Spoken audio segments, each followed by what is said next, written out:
afternoon, everyone, and welcome to our MSME Masterclass. On today's 27th episode, I'm thrilled to introduce you to someone truly remarkable, Mr. Gokulbalaji B, who's the Managing Director at Grade 1 Designs.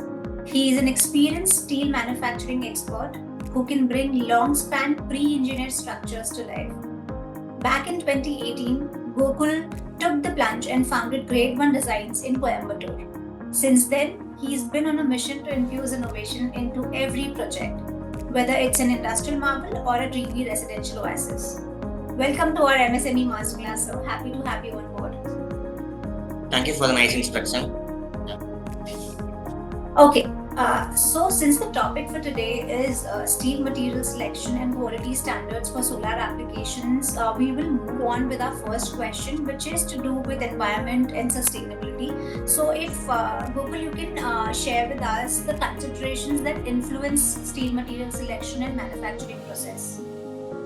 Actually, if you want to install a solar panels at your factories or land, whatever it may be, we need to consider some of the primary factors to choose the substructure, that is supporting structure for mounting the solar panel.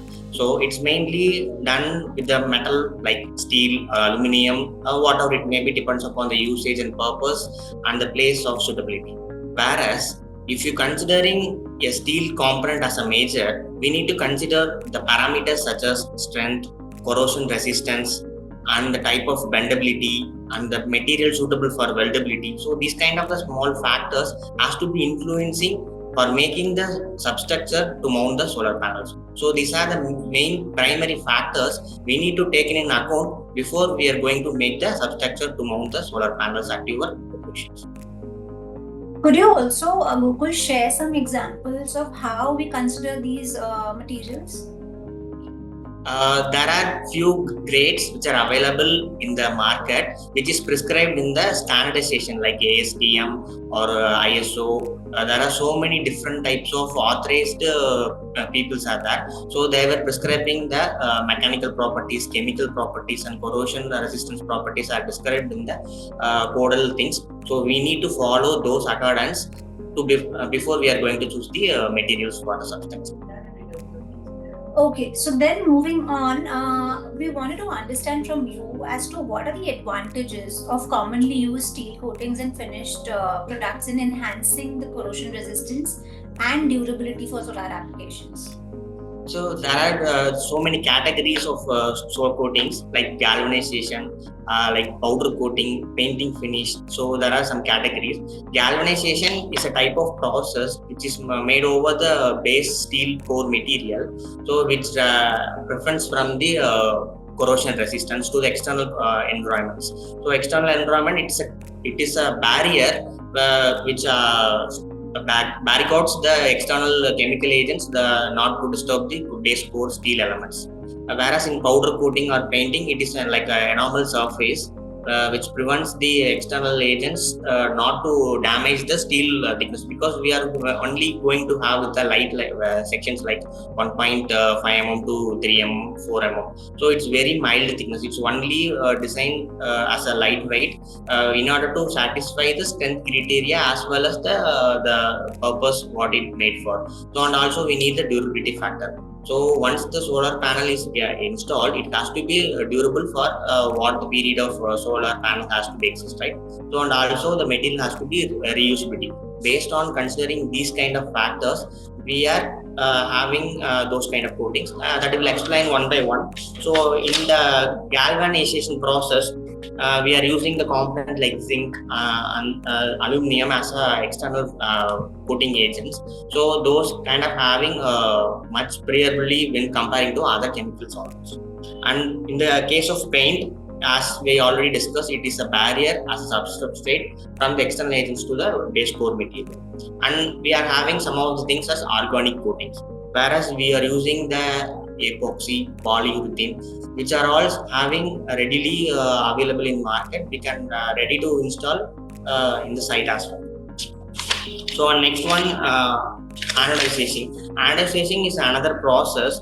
It is also contains the aluminum coating. It's like having the decorative finish. If we are going to install a solar panel in a terrace, so we need to have like terrace gardening. So those kind of effects will have a decorative coating. So it can be used as a multi-purpose as well as tall structurally as well as architectural. So it have a dual purpose in having those coatings.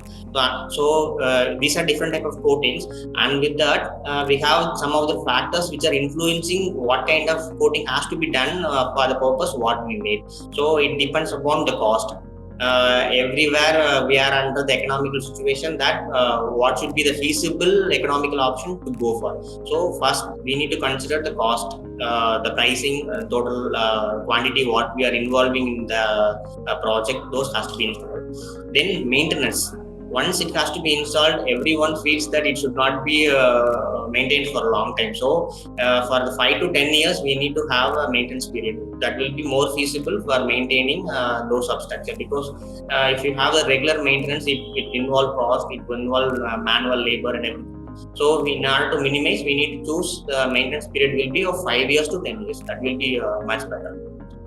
And next one, environment impact. Even if you are giving chemical components as a coating, it should not affect the environment, because one of the main nowadays we are having global warming. We need to consider, as an engineer, we need to consider, and from time and we are there also consider the product should be environmental free product. And next one, durability. Again, if you're having a coating, it should not give the corrosion to the substrate material. So the durability has to be extended to the required period.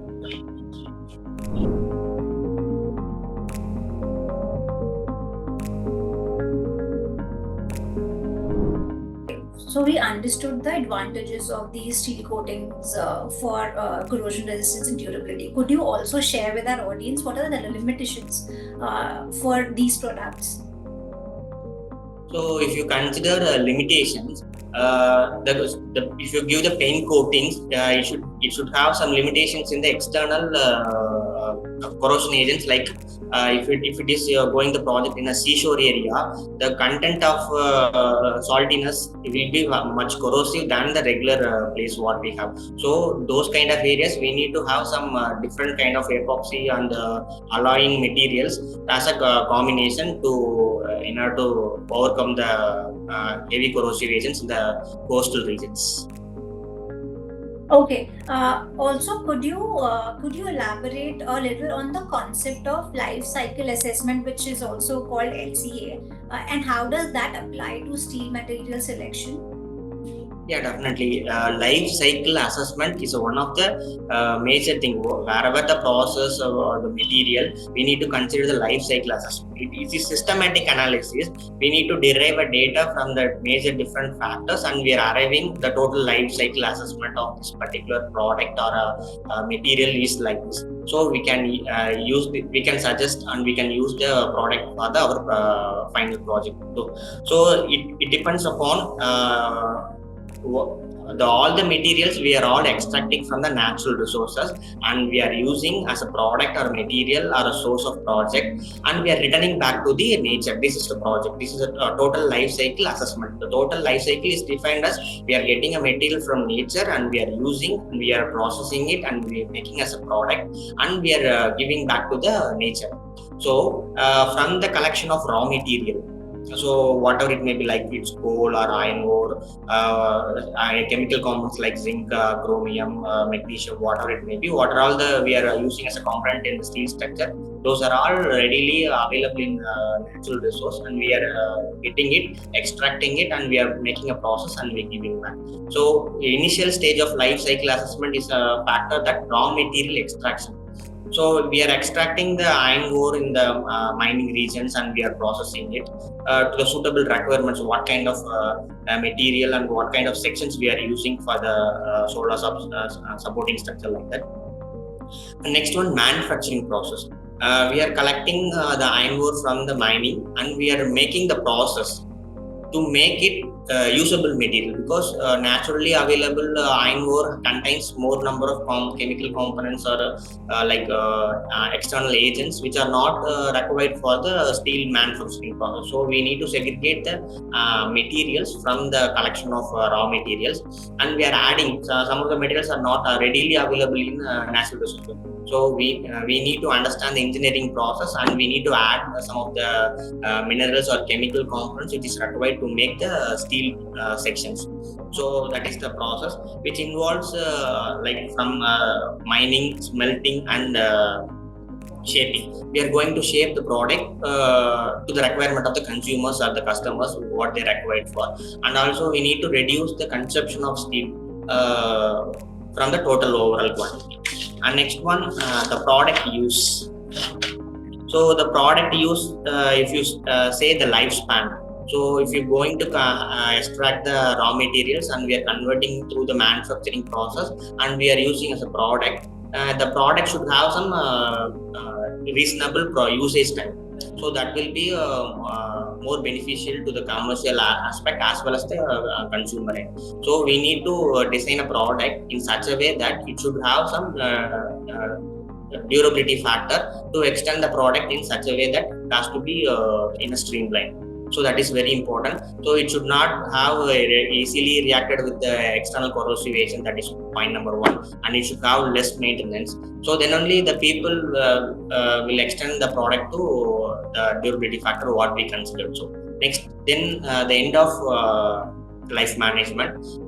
This factor includes that if a product having the certain usage time, that is durability interval, after that it will definitely going to be degraded. Every material has some lifespan, and at the end of the day it has to be degraded. So the steel sections have some durability line, and after at the end of the line it has to be deteriorated, right?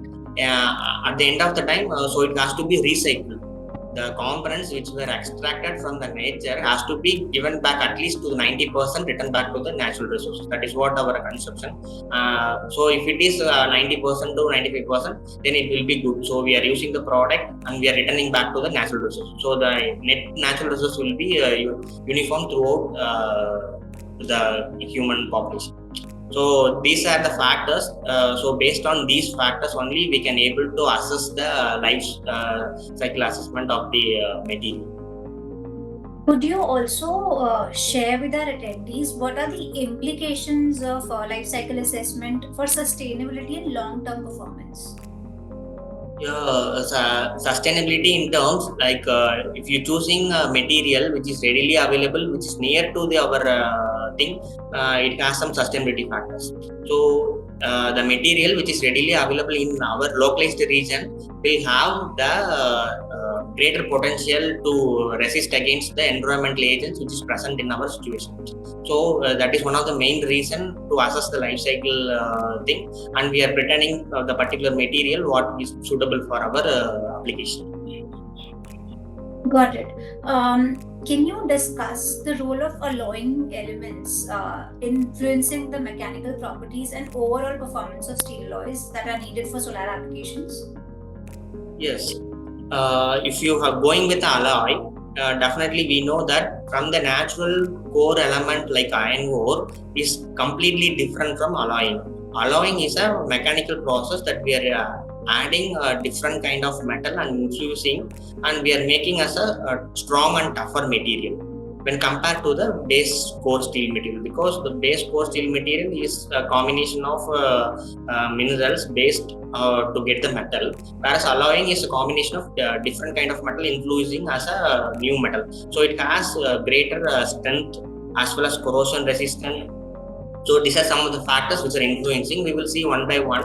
If you see the strength and toughness, so if you want to make a raw material into a sections, we need to undergo heavy heating process and everything. So if you're making an alloy, it should have resist the high temperature resistance. So we need to introduce some of the chemical adhesive agents like chromium, meldonium, and nickel. So these are some of the rare materials which are adding very few percentage into the metal, which will have the greater results. So that gives the more toughness and flexibility We can easily make whatever the shape we want. So we can reduce the thickness even little milder, and attaining the same strength parameters as we have a greater thickness in the metal. So these are different influences factor that will give the strength and toughness. And next one, corrosion resistance. If you have corrosion resistance properties much better, it can be used for greater lifespan. So once the greater lifespan, we can get the good durability of the particular material section what we have. In that case, we need to add some of the materials like chromium and copper, zinc enhanced things. So those are having good resistance in corrosion regions or coastal regions. Even if you have coastal region, the corrosion factors will be much more heavier. So those kind of areas we can use these kind of materials as a prime thing. Even for harsh environmental regions like nuclear power plants near regions and those kind of heavy hazardous regions too, we can use for this kind of applications. And next one is weldability and formability. So normally we need to go with a bolted connection for the steel substructure. In some cases, if a client wants to have different architectural schematic themes, then we need to cut the weld with the existing steel components. So in that case, the surface to be readily accept the weldability factors that is we are currently practicing. And formability, if you have an arch shape like vertex or wedge, whatever shape can be easily getting shaped and remodeled with the steel sections. That is what the advantages with the regular conventional concrete sections with steel. So if you're going for a steel, we need to have a good formability so that we can able to have different kind of architectural shapes, not only solve as a structural, we need to have to support with the architectural too. So those kind of support parameters can be easily made with these things. And next one, heat resistance. We all know the global warming is getting higher. Day to day we need to supposed to face greater in degrees Celsius. So the substructure also heavily exposed to the environmental condition with the sunlight temperature. So we need to consider like whatever the external coating agents we are providing, that is easily deteriorated due to the UV radiation. So we need to consider those protective agents as well as the base material to have better thermal resistance. So in that case, if you prefer with alloy, that will be more convenient and having greater resistance with thermal agents. And with all those things, what we discussed earlier, cost and availability here. One is the thing, cost. If you are having a base core material as a substructure, that will be definitely 2 to 3 times cheaper than the alloying material. So client usually used to prefer with why should I go with alloys? We can easily replace twice or thrice times when you go for alloys. So that is not the case. If you having the alloy as a substructure material for the solar panel installation, we will be having good resistance of the external factors as well as durability. So we need to know, no need to maintain and reshuffling the things. So next one is availability. Some of the alloying components having greater results than the MS material what we are using, but it's not currently available. We need to extract and resourcing from different states or countries. So it is not viable. Again, it will be of against of an environment. So these two factors, considering the major cost and availability, has to be considered while we choosing the alloying component.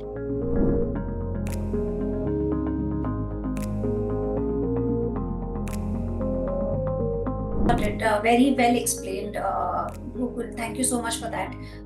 We move on to our next question, which is to do with emerging trends and advancements in steel production and material selection, which are shaping the future of the industry overall. As whatever the department, each and every department having technically upgraded year on year. So depends upon the usage and the type of things they are facing. So based upon that, each and every department having research and development, like new components, materials, selections of things like the small fasteners, everything. So they are keep on upgrading to the requirements. Similarly, these some of the emerging trends that is in the production as well as the material sciences, what we discussed earlier. Similarly, here there are new technology called advanced high strength steels. So with the smaller quantity of steel consumption, we can achieve a greater strength. That is what the ideology, because the strength of the steel is the major factor versus we are using the total tonnage of steel consumed. So one side, if you see, everywhere we are consuming the natural resources of iron ore, one side. At the time, samely, the quantity of material available for total population is considerably not matching. So we are supposed to go, you have to use less quantity of steel by attaining the same strength quantity what we achieved earlier. So where we have to adjust this, only the thing, during the time of manufacturing process only we can able to retuning the components. So here the same, we are retuning the manufacturing process and we can make the lightweight sections. Like there were two sections, one is hot rolled and one is cold rolled sections. If you have hot rolled sections, means the hot rolled section having major thickness of from 4 mm to 12 mm like that. So which is readily using the rolling component, we are getting the sections. Whereas in case of cold rolled section, we are having light thinner sections from 1 mm to 2.53 mm. So it's in the shape of sheet. After that, we are making the sheets into sections. So there will be two difference. The hot rolled is directly rolling out the steel metal as sections, whereas in cold rolled sheets, we are converting the sheet element into the sections. So the sheet element is having the surface coating like zinc, chromium, everything. So it will be directly getting stronger agent to prevent from the corrosion. So this one is having the advantages with going for high strength steel things. Next one, green steel production. During the time of steel production, we need to have some major mechanical and chemical process in the furnaces to protect the things. So if that is the case, we need to have the green energy thing. Green energy is the main part. So those things we need to focus about the carbon emission, the total carbon, because if you see the production of cement, it has to emit so many times of carbon dioxide to the atmosphere, and we are protecting the cement. Whereas in not like equivalent, we are considering less amount of emission in the carbon dioxide and we are protecting the steel. So we need to consider instead of burning the coal and making the fire, we need to go for electric arch furnitures. So those kind of advancements has to be involved in the manufacturing process. So that is one of the main thing. And next one, the recycling and circular economy. Recycling in the thing, if scrap material we are readily available with human usage, so those kind of scrap materials has to be reused by melting. So anyway, the core iron ore will not get any deterioration. Only the thing, due to some external factors or agents, some of the rust materials are incorporated with the thing. So once we are getting with the melting process, we can easily remove the other impurities which are combined with the steel sections. So those kind of reusability and reusing technology has to be higher. Next one, nanostructural steel. We all know about that every individual department is influencing by nano nowadays, because nano is very minute particle. It is having the scale of 10 power minus 9. So if you're having very mild nano materials and making a process with nano structural steel, we can readily say that if you are having MS pipe material having the thickness of strength example 200 kilonewton, if you are using the nano structural steel element 2.5 will have the equal strength, because it has greater strength and toughness with equivalent to the higher thickness of the MS steel material. So it is of like nano structural bonding, so it increases the mechanical, chemical and other properties of the base steel material. And next one, digitalization and industrial revolution 4.0. It's all like artificial intelligence and machine learning, internet do things, right? So we install like sensors to the substructural members. It can easily tracking the efficiency of the sections. If you it's all like monitoring the sections using this kind of advancements like artificial intelligence. They automatically tracking the corrosion agents which are affecting the base materials, and strength parameters and everything can be easily recorded and monitored. During that we can collect the data, and those kind of data can be applied to the futuristic applications. Like if you going to done the same project with after 10 years, we can able to predict the timeline and the type of material to be altered and type of connections to be upgraded. So those kind of parameters can be easily evaluated based on the data which are collected through this artificial intelligence. And next one, biodegradable coating. We know that the base steel materials is coming from naturally source, whereas if using the external coating like paint or epoxy, like whatever it may be, powder coating, whatever it may be, it is all man-made thing. So man-made, we know that it's like certain combinations of all chemicals. It will not naturally available. So we are making it as a process. So that should be biodegradable. That is what here we are insisting that. So the chemical components what we are using after the life cycle span of the particular structure, it should be biodegradable. Whereas if you burnt like under the process of melting, if you having some chemical resistance or chemical composition will be affecting the environment, it will be useless in doing the things. So we are considering that to be biodegradable. So we need to use for biodegradable coatings, so that will be having much environmentally friendly thing. So these are the things, these are the upgradations that we are have to notice. Understood. Gokul, we have two questions from our audience. I will go one by one. First one is, how do considerations such as cost effectiveness, availability, and supply chain logistics factor into the decision-making process for selecting steel materials for solar applications? Yes, cost is the major thing which we already discussed. Everything, whatever the factors we are considered, at the end of the day, client has to be asked what is the budget. So we need to take a point that will be the major prime thing to move on the project to the client. So if that is the case, the benefits has to be clearly explained to the people, and the advantage has to be summarized. So this kind of the things has to be the beneficial if you invest this kind of investment to this.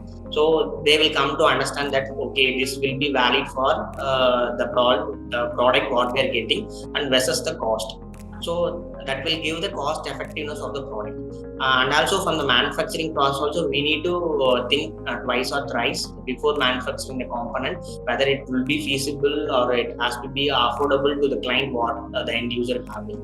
So that will be the major key thing of the cost effectiveness what we are getting. And next one, if you having the material properties cost and fabrication and installation cost, there are so many categories. Not only the manufacturing of section is the cost, we need to acquire supply logistics is that. So we need to consider all those things. At the end user, we will have all some amount of these costs like fabrication, installation, material, labor, and the supporting accessories, everything. So this all has to be catered into thing. Got it.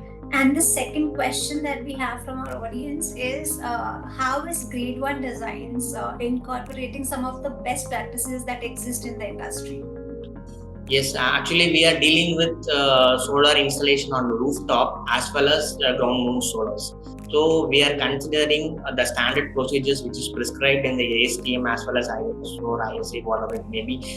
So we need to compare with the things, and we are also suggesting the end user based upon the locally available materials, and also it's very well suitable to their applications. Some of the people having ground mount solar application substructure, and some of the people having rooftop installations. Depends upon the availability of the roof area as well as the ground area and the suitable requirements what the client have. So we need to suggest and we need to study to the point where they are going to install. So we have a site analysis and we are observing the points. We are discussing with the electrical engineers to the conceptions how many number of panels we are required for. So then after that we are consolidating the things, and we are describing with a described manner with involving all the parameters what they got from the site, and we have made analysis with the design softwares. Standard softwares we are using to design the components, then we are delivering the right product to the customers. Got it. With that, Gokul, we've come towards the end of our session. We've answered 2 questions that we received from the audience in the question box. But however, if the attendees have any more questions, please feel free to write them in the question tab and we will get them addressed through Gokul. Thank you, Gokul, for being a part of our MSME Masterclass. It's lovely having you with us, and I know that you've taken time out from your busy schedule for this session. So thank you so much for that. And we hope we get an opportunity to connect with you again.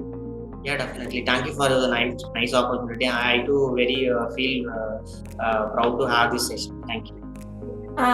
This is a line statement for our audience. If you want to see any of our previously made episodes on different topics that we've done so far, please feel free to log into YouTube, go on our JSW1 MSME page, and you will find all our episodes uploaded there, including this one. So don't miss out. Thank you so much once again, Gokul. Thank you so much.